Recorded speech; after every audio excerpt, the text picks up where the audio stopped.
Bienvenue dans cette nouvelle revue de moi-même, Raph Laurent-Duc. Cette fois-ci, le Decepticon Snapdragon, qui est le 21e de cette gamme-là. Pour les plus jeunes d'entre vous, Snapdragon est un personnage qui est apparu dans la saison 4 de G1, qui était 3 épisodes. C'est un Headmaster, c'est un Orcon. C'est un triple changer comme son pote Aperface qui est sorti dans la gamme Siege. Sur le côté gauche, l'artwork du personnage ici dans un vaisseau, sûrement le Nemesis, avec justement les doigts ici comme ça, comme s'il venait de doigter le cul d'une cybertronienne, le chanceux, et c'est bien entendu mentionner sa classe ici, Voyager. Au lendemain, il monte les 3 modes. On peut mettre le Titan Master ici dans le cockpit. Nombre d'étapes ici, 14 justement pour le jet et 20 pour justement le genre de T-Rex. C'est beaucoup trop généreux. Et je vais commencer par le mode qui me plaît le plus, qui me plaît depuis longtemps, le fameux jet cybertronien, qui est un énorme hommage, justement une énorme inspiration à un jet qu'on a déjà pu voir dans Transformers 2, La Revanche. Jetfire, le Blackbird, le SR-71, c'est inspiré de ce genre de jet furtif là.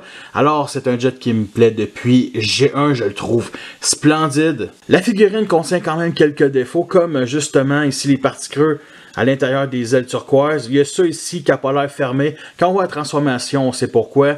Mais sérieusement, je trouve que ça fait vraiment cheap. Surtout du point de vue à l'arrière. Mais de l'autre point de vue, comme ça, là, ça passe assez bien. Et il y a un autre point négatif qu'honnêtement, je vais peut-être me trouver un peu que j'exagère, mais tu sais, c'est garni de PEG 3 mm pour mettre justement des effets laser, ok? Ici, au bout des canons mauves. Ils ne nous en ont pas donné ici au bout des petits canons comme ça, mais ils nous en ont donné ici à l'arrière, qui tient plus ou moins. Je suis outré. Sérieusement, c'est une des gimmicks de cette gamme-là, et il y a juste 2 petits canons ici qui peuvent juste tirer. Bien entendu, ici, des petites mitraillettes, là. Ici, justement, mais j'aurais vraiment voulu avoir des pegs pour mettre des effets laser. C'est vrai qu'ils disent, ah, les Decepticons, c'est une gang de losers, il faut qu'ils perdent la guerre, fait qu'on va mettre le minimum. Non, non, non, faut que t'en mettes le maximum, ok? Moi, je veux pas qu'ils perdent la guerre, je veux qu'ils gagnent. Asti, sérieux, là? Fait que ça me tape un peu ses nerfs, mais bon, il aurait pu en mettre ici, non. Ici, peut-être à l'arrière, ça aurait été bien, avoir d'autres boosters. Ici aussi, mais bon, c'est plutôt un moteur. Mais tu sais, c'est comme s'il avait rapetissé les pegs. Parce que ici, il y en a des petits bouts, des petits pegs ronds, là. Mais c'est comme des undersize de tout ça. Et il y a aussi à l'arrière des demi-réacteurs, parce qu'il y a cette pièce-là ici qui sont les points du mode robot. C'est quand même trop 5 mm, fait qu'on peut rajouter un effet laser, mais bon, ça aurait dû être caché ça, tant qu'à moi. Alors, pour ce qui est du schéma de couleur, on retrouve bien entendu un gris pâle qui est omniprésent, qu'on retrouve peint ici sur du plastique translucide jaune, qu'on remarque aussi 2 vis, qui ne dérangent pas tant que ça, qu'on retrouve ici pour un cockpit secondaire. Justement, on a aussi du turquoise, ici pour les ailes, ici qui est peint, qu'on retrouve ici, mais c'est surtout pour le mode T-Rex, qu'on retrouve aussi à l'intérieur du cockpit, que je vais vous montrer dans quelques secondes, et bien entendu du mauve, ici, qui est aucunement peint pour les réacteurs, les guns, mais ici qui est peint, avec aussi un petit symbole de Decepticon, et la base du vaisseau est noire, qu'on retrouve surtout dans les 2 autres modes. On peut venir libérer le Titan Masters ici, grâce à cette petite fente-là, si vous avez des ongles. Je n'ai pas d'ongles, mais j'ai un petit couteau ici. Alors, tout simplement, ouvrir comme ça. Et bien entendu, l'autre écoutille. Fait qu'on peut venir le libérer. Et on a quand même plein de détails ici, des genres de radars, des pitons, tout turquoise. J'aime bien. Voici son Titan Masters Krunk. Ici, qui est bien entendu remodelage, repeint de ce qu'on avait dans la gamme Titan Return. Alors, on a des mini-pegs ici pour mettre dans ces trous-là. Comme ça. C'est comme ça. Pour les articulations, bien entendu, la tête est sur un mini bas-joint. Il peut vraiment reculer à l'arrière comparé à d'autres Titan Masters. Ça, je ne sais pas pourquoi. Peut-être parce que ça, c'est plus un peu plus vers l'arrière. Justement, les articulations, c'est la même chose que d'habitude. Et on a des beaux détails ici sur la tête qui sont les mêmes que la tête. Fait qu'on a vraiment genre mode plate mauve et des optiques rouges. Mais plus magenta. Ici, c'est vraiment plus magenta, là. Fait que, je peux tout de suite vous montrer, former la tête comme ça. On peut remettre le Titan Masters ici à l'intérieur. Malheureusement, il n'y a rien qui est fait pour le verrouiller. On va mettre ici la vitre. Et justement, il bouge. Fait que, je vais rajouter aussi un autre point négatif. Quand on manipule ici le devant, il y a ça ici qui n'arrête pas de descendre vers le bas. Et ça aurait dû éclipser. Ça m'énerve vraiment beaucoup.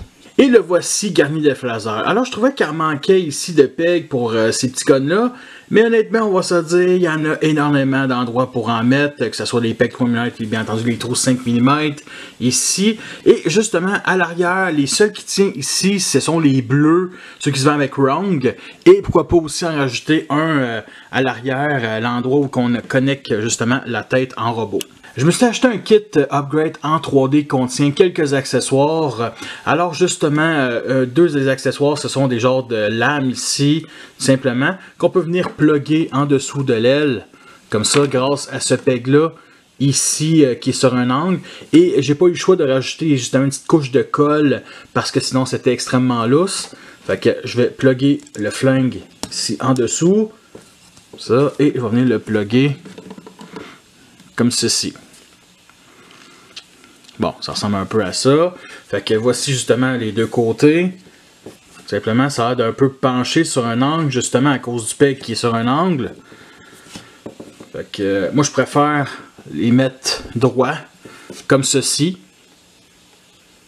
C'est bon, ça tient un peu. Ouais. Bon, parfait. Pour avoir un look un peu plus cybertronien, on ne se mentira pas avec ce genre de lames-là, parce que oui, ce sont des lames, ça fait des ailes un peu à la Batman. Ça donne un look un peu plus cybertronien que tout simplement une copie du Blackbird, là. Et dans le kit, j'ai aussi eu un énorme lance-roquette que j'en avais pas vraiment besoin. Je trouve ces deux guns mauves assez suffisants. Fait qu'on peut venir l'installer ici dans le trou 5 mètres au-dessus.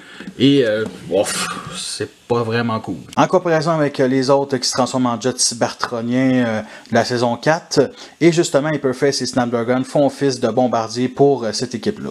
Le jet ici qui forme la moitié du haut d'Overload de la version Titan Return ici qui est carrément un Blackbird futuriste ici avec tout le nez tout simplement, mais on sent quand même une certaine inspiration et c'est pas la première fois qu'on a un Blackbird cybertronien. Ça c'est Spy Streak de la gamme Beast Machine de classe basique à peu près. Et nous sommes rendus à la transformation du T-Rex qui reste quand même assez basique mais quand même efficace.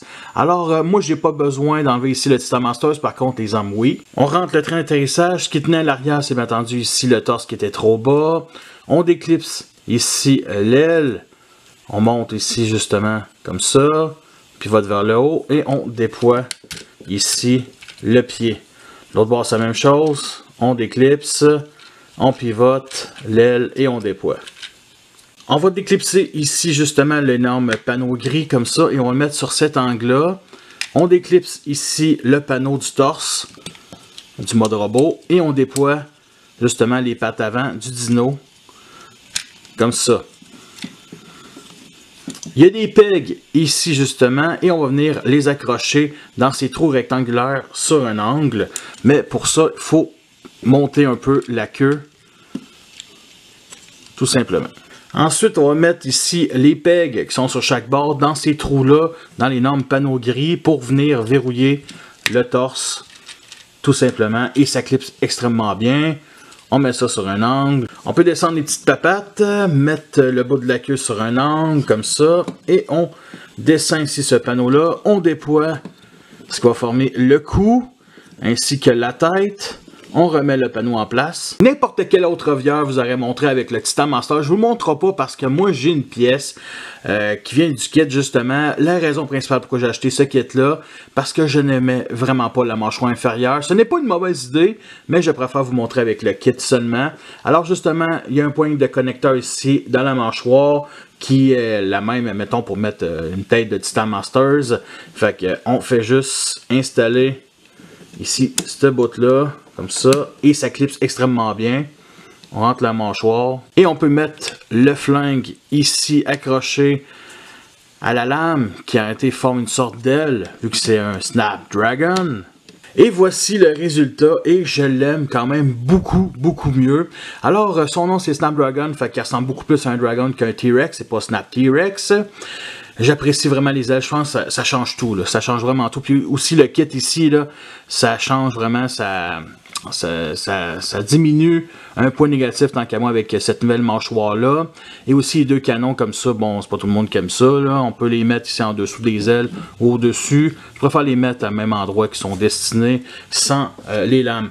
Alors quelques points négatifs comme justement ici l'intérieur le vide des pattes avant, c'est dégueulasse. Il y a ça aussi, mais bon, ça sert à déployer les pieds, fait que ça passe. Pour le nouveau schéma de couleur, bien entendu, du magenta ici pour les optiques, bien entendu, la mâchoire inférieure aussi, puis cette partie-là, ici, tout simplement, sur le côté de la mâchoire. Beaucoup plus présent, mettons, le noir, ben, c'est surtout le dos, mettons, une bonne partie du corps. Et bien entendu, le symbole Decepticon qui était à l'arrière en mode jet, qui était assez discret, est ici sur le torse, toujours aussi discret. Pour les articulations, le bout de la queue ici, on peut le mettre plat. Bien entendu, on peut le lever 90 degrés. Il y a toujours cette pièce-là qui monte avec, un peu dommage. Pivot ici. Simplement, on peut le lever comme ça, mais c'est limité à cause du cône, comme ça. Bon, on peut pivoter. Pivoter comme ça, vers l'arrière. Et bien entendu, le pied vers le haut, mais c'est dû à la transformation. On peut le mettre horizontal, comme ça, comme un vrai T-Rex. Les pattes d'avant, on peut venir les pivoter vers le haut, comme ça, il peut quasiment se gratter derrière la tête. On a justement les avant-bras qui sont sur bas joint, fait qu'on peut le lever comme ça, de gauche à droite, tout simplement. On peut pas vraiment rabaisser. Bon, c'est limite ça. Sinon, le cou peut monter comme ça, peut descendre comme ça, mais bon, ça déclipse le panneau ici. Fait que c'est ça la limite. Et bien entendu, la tête, comme ça. Et ouais, c'est exagéré, mais on peut le faire. Et bien entendu, la mâchoire inférieure, comme ça. Et ça touche ici justement le cou, donc assez limité, mais bon, plus on monte la tête, moins ça l'est. Et on peut venir accrocher justement l'énorme flingue rose dans le même trou 5 mètres que le mode jet que je vous ai montré, fait que oui, c'est lui qui est la plus grosse. Le voici garni d'effets laser. Celui dans la gueule, il tient justement à cause de la mâchoire inférieure. Il n'y a pas vraiment un peg à l'intérieur. J'aime le résultat. Est-ce qu'il va survivre? Pas vraiment, mais j'aime ça faire des mélanges d'effets laser. Là, je parle, mettons, les sites, là, comme ça. J'aime beaucoup ça. Il y en a qui mélangent des alcools, moi je mélange des effets laser. Avec les autres Headmasters qui se transforment en animaux, fait qu'on a Mindwipe, Skull Smasher, White Wolf, Aperface qui est sorti de la gamme Siege, qui est aussi de taille Voyager. Nous sommes rendus à la transformation au mode robot qui reste extrêmement basique. En gros, on doit mettre une bonne partie de ce T-Rex là comme le mode jet. Alors, première étape, on enlève les armes. On monte la tête, on déclipse justement la mâchoire inférieure, on la met de côté. On remet la tête comme ça, on ouvre le panneau, on pivote le cou, on remet le panneau. On déclipse ici ces deux panneaux-là, le gris et le noir, au-dessus, et on vient remettre comme ça à peu près. Et on clipse, on ramène justement les pattes avant. Et on est rendu à l'étape de transformation que j'aime beaucoup. Alors on vient ici déclipser les pièces qui tiennent justement un genre de moteur comme ça et on lève 90 degrés et il y a des genres de pegs ici qu'on va venir installer tout simplement au-dessus des bras de dino. Ok, fait que on fait juste les installer comme ça, lever l'énorme panneau gris, les rentrer et s'arranger pour que ça déborde pas et on clipse à fond. Pour les jambes, on les déclipse en deux, on les pivote vers l'avant comme ça. Alors, on vient ici tirer, pivoter vers l'arrière et clipser tout simplement. Ensuite le pied, l'autre bord c'est la même chose. On recule vers l'arrière. Ici, on clipse et le pied se fait tout seul. Ensuite, on pivote ici. L'autre bord, c'est la même chose. Et on rentre justement la griffe pour déployer la main. Et on vient installer le Titan Masters ici justement dans le trou. Et le voici en mode robot et il est quand même assez screen accurate à l'Inumé G1. Alors j'ai quand même quelques défauts. C'est vraiment des proportions assez bizarre. Fait que, on a des petites épaules, des épaules de ce qui est plus normal, admettons. Mais tu as ça ici, sur le côté des tibias, qui est vraiment donne une certaine largeur. Fait qu'il est gras ici des tibias. honnêtement, je trippe pas tant que ça. Et aussi les fameux panneaux qui se replient ici à l'intérieur, comme ça. Ça aurait dû être à l'extérieur, mais bon, ça c'est la transformation. Je trippe vraiment pas. Il a tout l'air pogné, là, tu sais. On a de la peinture mauve ici sur le torse ainsi que les abdos. Vous pouvez voir la différence, justement, de ton avec du mauve qui est aucunement peint sur la fourche. Il manque quand même un peu de détails ici sur les tibias. Ça, ici, là, les deux petits rectangles, ça aurait dû être de couleur silver tant qu'à moi. Ça aurait été mieux, ça aurait été moins monochrome. Bien entendu, deux symboles Decepticons ici sur le torse. Pourquoi? Je sais pas, ça rend quand même assez unique. Juste en dessous de deux trous 5 mm pour mettre les deux flingues justement en mode T-Rex. Close-up sur sa tête, on voit bien les mains de Kronk qui dépassent. Alors les têtes de Titan Monsters doivent toutes être carrées quasiment, parce que quand il y a un front qui est arrondi, par exemple c'est Astrotrain et Brown, ben on voit justement les mains du Titan Monsters. Alors justement les optiques sont peints rouges, fait que ça j'aime bien. Et bien entendu ici... il manque un peu de peinture mauve sur le mode plate, sur mon exemplaire, c'est vraiment dommage. Ça fait cheap, ça fait cheap. Pour l'articulation de la tête est sur un bas joint, celui du Titan Monsters. L'articulation ici, c'est quasiment la même que j'ai montré en dinosaure. Fait que ici, ça se pivote, ça se lève comme ça. Pivot de gauche à droite, c'est très très serré.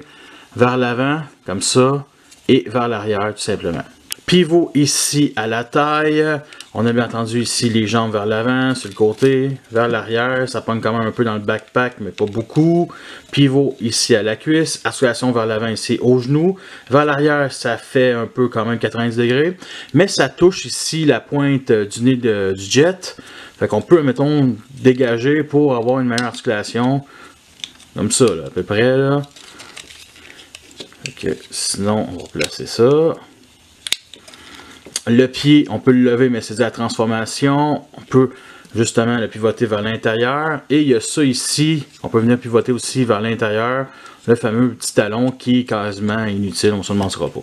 Voici un des deux flingues qui nous va avec, justement son gun G1, fait que mauve avec des détails creux ici, un PEG 3 mm ici pour mettre un effet laser, 6 sur 5 mm, fait que ici on peut venir l'installer dans la main. Et je trouve ça trop petit pour un classe Voyager. Pour un Deluxe, c'est parfait, mais pour un TIE Voyager, je trouve ça trop petit. Je sais que Matrix Workshop, une compagnie qui font justement des armes en 3D, ils ont fait des plus gros guns. Mais moi, j'ai préféré attendre, j'ai préféré un autre kit anyway. Et justement, je vous ai montré en mode alternatif que les mains étaient juste en dessous du réacteur, qu'on peut venir installer justement un effet laser. Fait que, ben beau avoir des petits guns, il y a quand même des réacteurs juste en dessous. Fait qu'il y en a de la puissance de feu, là. Vraiment beaucoup. Fait que j'ai pas besoin de gun plus gros que ça, là. Fait que il est armé jusqu'aux dents. Et on peut lui donner justement le canon rose du kit. Ici que, si honnêtement on trouvait que les canons mauves étaient assez petits ici, c'est peut-être même peut-être un peu trop gros. C'est peut-être parfait, mettons, pour double dealer. Mais bon, je pense pas que je vais offrir un canon rose à double dealer. Fait que j'aime bien, j'aime bien. Sinon... Aperface nous va avec un petit gun vraiment de Deluxe qui est vraiment trop petit.